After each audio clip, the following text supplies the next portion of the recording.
বিদায়ের পর রিমাকে নিয়ে তপন চলে এসেছে তিথির বাড়ি, কিন্তু রিসেপশন হবে তপনের নিজের বাড়িতে। নিজের বাড়ি থাকতে তপন এখানে রিসেপশন করবে না বলেই ঠিক করেছে। তিথি রাজি হয়েছে তাতে, কোনো আপত্তি করেনি। কিন্তু আজ যেহেতু ওদের কাল রাত্রি, তাই তিথি আটকিয়ে দিয়েছে। ওদিকে কলকাতায় তপনের বাড়িতে তপন আর তিথির হাজবেন্ড মিলে সমস্ত আয়োজন করছে। রিসেপশনে তপন দুজন স্পেশাল গেস্টকে ডাকবে, তাছাড়া তার অফিসের বস এবং কলিগসরা সব আসবে। বিশাল আয়োজন করবে ঠিক করেছে। সমস্ত রিসেপশনের কার্ড ডিস্ট্রিবিউট করাও কমপ্লিট। বিরাট লন জুড়ে একটা কমিউনিটি হলে রিসেপশন পার্টি বসবে, এমনটাই বুকিং করেছে তপন। সকাল 11টা বাজতে যায়, রিমা স্নান করে রেডি হয়ে পড়েছে। গোলাপি সিল্কের শাড়ি পরেছে, মাথা ভর্তি সিঁদুর, হাতে শাখা পলা, একেবারে সম্পূর্ণ লাগছে। কে বলবে এই মেয়ে ভয়ঙ্কর অতীত ছিল। ভাত কাপড়ে অনুষ্ঠান হবে। তপন হালকা গোলাপি আর সাদা কম্বিনেশনে একটা পাঞ্জাবি পরেছে, আর সাদা কালারের রেডিমেড ধুতি। দুজনকে পাশাপাশি দেখে যেন মনে হচ্ছে রাজ্যটক। তপনের হাতে একটি বড় কাঁসার থালা দিল তিথি, তাতে ভাত তরকারি সব সাজানো। তার উপরে আরো একটা থালায় শাড়ি, আলতা, সিঁদুর সব সাজানো। বলল, নে ভাই, এটা রিমার হাতে দিয়ে বল, আজ থেকে তোমার ভাত কাপড়ের সমস্ত দায়িত্ব আমি নিলাম। রিমা আর তপন মুখোমুখি, তপন থালা এগিয়ে দিল, বলল, নাও, আজ থেকে শুধু তোমার ভাত কাপড় নয়, তোমার যাবতীয় সমস্ত দায়িত্ব আমি নিলাম। শুধু তার পরিবর্তে তুমি নিজে এবং আমায় ভালো রাখার দায়িত্বটা নিও। রিমা দুহাত বাড়িয়ে সেটা নিল, বলল, আজ থেকে আমিও তোমার আর তোমার সংসারের সমস্ত দায়িত্ব নিলাম। সবাই আনন্দে হাততালি দিয়ে উঠল। পাশ থেকে তিথির হাসবেন তপনকে বলেই দিল, শালা বাবু, সব সর্বনাশ কিন্তু নিজে হাতে নিলে। প্রথম প্রথম সব বউগুলোই ওরকম বলে, তারপর মুখ ঝামটা শুনতে শুনতে জীবন শেষ। তিথি অমনি পাশ থেকে বলে উঠল, তোমার মতো আমার ভাই না। আমার ভাই তার বউকে ভালোবাসতে জানে, তোমার মতো বুড়ো হয়ে যায়নি। কি, আমি বুড়ো? চিৎকার করে উঠল তিথির বর। রিমা তপনের দিকে তাকিয়ে লজ্জা লজ্জা মুখ করে হাসলো শুধু। এবার নতুন বউ বাড়ি সবার পাতে ঘি ভাত দেবে, তারই আয়োজন চলছে। সবাই পাশাপাশি বসে আছে, রিমা 1 চামচ করে ঘি ভাত সবার পাতে দিল, তপনের পাতেও দিল। রিমা মনে মনে এত খুশি কোনোদিন হয়নি। জীবনে প্রথম সে নিজের হাতে এতগুলো মানুষের পাতে খাবার দিল, যেটা সামান্য হলেও তো দিয়েছে। নয়তো ওর হাতে কেউ কোনোদিন যে খাবে, বা ও যে কাউকে নিজের হাতে খেতে দিতে পারবে, এটা কল্পনার অতীত ছিল। তপন, তিথি আর ডক্টর মিশ্রকে সে জীবনে কখনো ভুলবে না। যদি সম্ভব হতো, মানে মানুষ যদি পরজন্মের কথা মনে রাখতে পারতো, তবে রিমা এই মানুষগুলোর কথা জন্মের জন্ম মনে রাখতো। এইসব অন্যমনস্ক হয়ে ভাবছে রিমা। তখন তপন রিমার আঁচল টেনে বলল, আর একটু ভাত দেবে বউ? নিশ্চয় বর, বলে রিমা আর একটু ঘি ভাত তপনের পাতে দিল। সেই দেখে তিথির হাসবেন্ড ঠাট্টা করে বলে উঠল, শালা বাবু, বউয়ের প্রেমে তো হাবুডুবু খাচ্ছ। তো খাবো না? 5টা নয়, 10টা নয়, একটা মাত্র বউ আমার। সবার দুপুরে খাওয়া দাওয়া বেশ পেট পুরেই হলো। অনেক রকমের বাঙালি আইটেম করা হয়েছিল। সবার মন ভরে গেছে খেয়ে। রিমাও আজ যেন একটু বেশি খেয়ে ফেলেছে। উপরের ঘরে গিয়ে সবেমাত্র গয়নাগুলো খুলছে। তপন পা টিপে টিপে ঘরে ঢুকে দরজাটা আস্তে করে লক করলো। তারপর পেছন থেকে জড়িয়ে ধরলো রিমাকে, বলল, এক্ষুনি খুলো না প্লিজ। রিমা তপনের হাত ধরে বলল, কেন? ভালো লাগছে তাই। কিন্তু আমার গরম লাগছে দাদা বাবু। উফ, আবার দাদা বাবু? ধুর, বলে রিমাকে এক ঝটকায় ছেড়ে দিল। রিমা আবার ঘুরিয়ে তপনকে জড়িয়ে ধরে বলল, তাহলে কি বলবো? কি গো, ও গো, নাকি অন্য কিছু? ওরে নটি, এত আদর?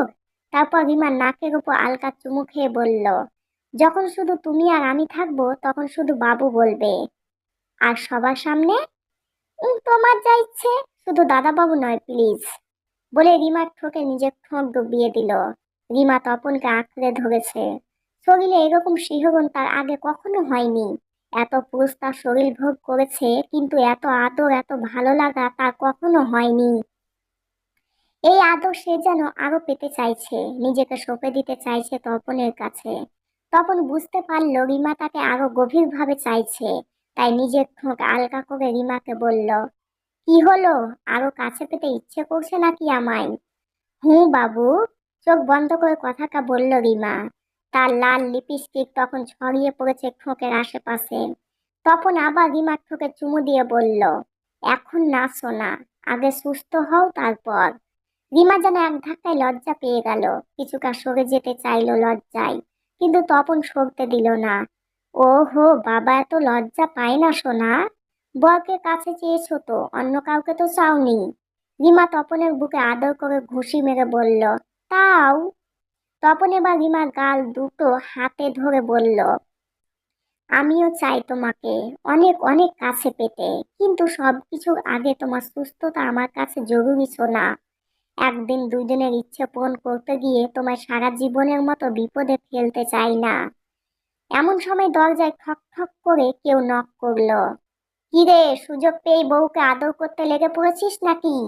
তিথির গলা। তখন আস্তে করে উফ বলে বিরক্তি প্রকাশ করে বলল, কি বলবি বল না। হ্যাঁ রে হারামজাদা, এখন দরজা না খুলে উত্তর। হ্যাঁ রে রিমা, আমার ভাইটার এমন ব্রেন নষ্ট করে দিলি নাকি? রিমা বড্ড অপ্রস্তুতে পড়ে গেল। আমতা আমতা করে বলল, না মানে দিদি ভাই। ধুর বাবা, যাও না, দরজাটা খোলো না। বিরক্তি প্রকাশ করে তপনকে কথাটা বলল রিমা। তপন মুখে কিছু বলল না। রিমাকে জাপটে ধরে ঘাড় নেড়ে জানালো যে সে দরজা খুলবে না এখন কিছুতেই। তিথি আবার বলল, বেশ রাজকুমার, শোন ভাই, আমি 5 মিনিট সময় নেব, বেশি না। তারপর আবার দরজা নক করে না হয়। রিমা বড্ড লজ্জায় পড়ে গেল। তপনকে এক ঠালা মেরে সোফায় ফেলে দিয়ে সে যেই না দরজা খুলতে যাবে, অমনি তপন শাড়ির আঁচল টেনে খুলে একটা দুষ্ট হাসি দিয়ে বলল, যাও এবার দেখি কেমন পারো। রিমা আঁচলটা কোনো রকমের সামলে নিয়ে দরজা খুলল। তিথি রিমার অবস্থা দেখে বলল, ডক্টর মিশ্রর কথাটা ভুলিস না যেন দুজনে। বলে রিমার হাতটা নিয়ে একটা সোনার ব্রেসলেট নোয়া পরিয়ে দিল। তপন সোফায় বসেছিল, উঠে এসে তিথিকে বলল, কি রে দিদি, এটা চুড়ি? না রে ভাই, এটাকে নোয়া বলে, সমস্ত স্ত্রীদের হাতেই থাকে। সে তো বুঝলাম, কিন্তু তুই এত দামি একটা জিনিস। তিথি তপনকে বাধা দিয়ে বলল, শোন, পাকামো করিস না, যেটা জানিস না কথা বলিস না সেটা নিয়ে। প্রত্যেক মেয়ের বিয়ে হলে তারা প্রথম যখন ছেলের বউ হয়ে ঘরে প্রবেশ করে, তখন আশীর্বাদ করে ছেলের মঙ্গল কামনায় শাশুড়িরা তাদের বৌমাকে নোয়া দেয়। এই নোয়া প্রত্যেক ম্যারিড মেয়েরা পরে থাকে, কখনো এটা খুলতে নেই। তাই রিমার শাশুড়ি না থাকুক, আমি তো আছি, বড় দিদি হিসেবে আমি ওকে নোয়া পরিয়ে আশীর্বাদ করছি। ও যেন খুব সুখী হয়, স্বামীর সংসার নিয়ে ও যেন সারা জীবন কাটিয়ে দিতে পারে।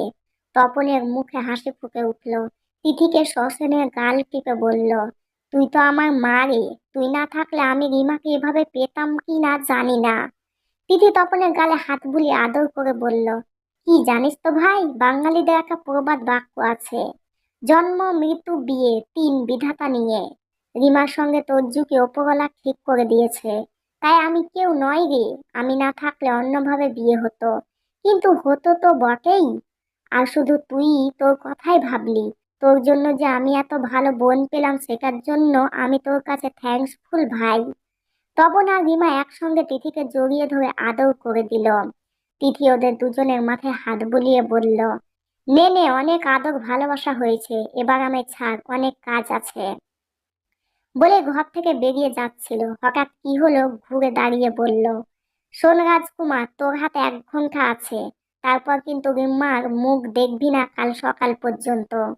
তপন কোমরে হাত দিয়ে বলল, এ আবার কি রুলস রে? আমার বউকে আমি যখন খুশি দেখতে পারি। না পারিস না ভাই, আজ কাল রাত্রি সূর্য ডোবার পর বউয়ের মুখ দেখতে নেই, যার জন্য তোকে কলকাতায় ছাড়লাম না, তুই নিয়ম মানবি না বলে। আর তুই এরকম করিস না ভাই, দেখ সবকিছুকে কিন্তু নিয়ম থাকে। ধমক দিয়ে কথাগুলো বলল তপনকে। তপন 2 হাত জোর করে কিছুটা সামনের দিকে ঝুঁকে ঠাট্টা করে বলল, আচ্ছা মেরি মা, জো হুকুম, কিন্তু এবার তো যা। 2 মিনিট বলে 20 মিনিট নিয়ে নিলি। তিথি ঘর থেকে বেরিয়ে গেল। তপন আবার ঘরের দরজা বন্ধ করে সোজা রিমাকে নিয়ে খাটের উপর আছড়ে পড়ল। তারপর চুম্বনে চুম্বনে পাগল করে দিল। এভাবে তারা কিছু সময় ঘনিষ্ঠ মুহূর্ত কাটিয়ে কখন যে ঘুমিয়ে পড়েছে বুঝতেই পারেনি। বিয়ের আগে থেকেই খাটাখাটনি হচ্ছে, ঠিকমতো ঘুম রেস্ট কারও হয়নি। মনের মধ্যে নানা রকম চিন্তাও ছিল, তাই আজ একে অপরকে পেয়ে নিশ্চিন্তে কিছুক্ষণ ঘুমালো। গতকালকের দিনটা সারাদিন আনন্দ মজার সঙ্গে কাটিয়ে আজ হলো রিমা তপনের বউ ভাত। সকাল সকাল সবাই নিজেদের গাড়ি এবং আত্মীয় স্বজনদের জন্য এক্সট্রা গাড়ি ভাড়া করে সবাই চলল কলকাতায় তপনের বাড়ির উদ্দেশ্যে। তিথি তপনের অনেকটা আগে বেরিয়ে গেছে, কারণ রিমাকে বরণ করতে হবে। দুধে আলতায় পা দিয়ে রিমা ঘরে ঢুকবে। যতই হোক এটা তার নিজের সংসার। বেলা 9টার মধ্যে এক এক করে সমস্ত গাড়ি ঢুকলো তপনের ফ্ল্যাটের সামনে। প্রথমবার রিমাকে এখানেই এনেছিল তপন। তখন কি ভেবেছিল যে আজ যে সে এই বাড়ির বউ হবে?